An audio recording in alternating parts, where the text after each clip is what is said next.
Tell me more about your research process. Do you start with the research and then come up with the story idea? How much do you dig into the research before writing or during writing?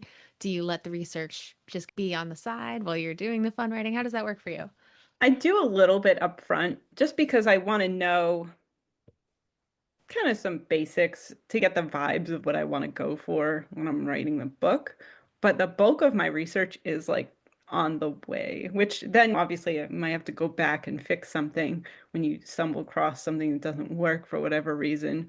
But I can't hold that much in my head, I don't think, to research it all ahead of time. And I also discover a little bit as I write. So I have a rough idea of what I want the story to be, but I'm not someone who plots everything out. So that would be difficult to research beforehand because I wouldn't even know necessarily what I want to research until I get there. And then you realize, oh, what can I have them do at the fair now that they're finally there? And where are they in their relationship so far? What pieces of the fair should I use that could be like symbolic of something that they're going through or whatever. And so that kind of drives where I go with the research.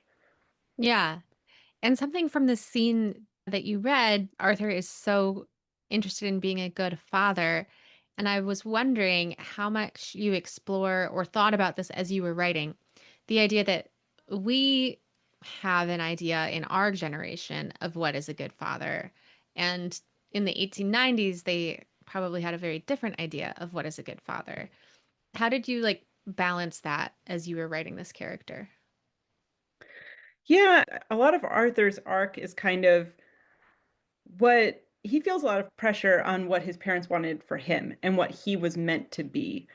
And he doesn't fully recognize for a while that he's putting that pressure on Emma because he's internalized that as almost as being a good parent, though he's never had that conscious thought. And he doesn't even necessarily consider his parents good parents, but he wants their love and approval.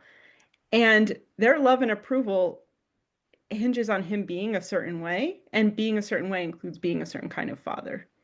Mm, So I think that it's even more about like he can see that she's unhappy. He's always felt unhappy, but he's still telling himself, as you kind of see in the scene, that like it's a season.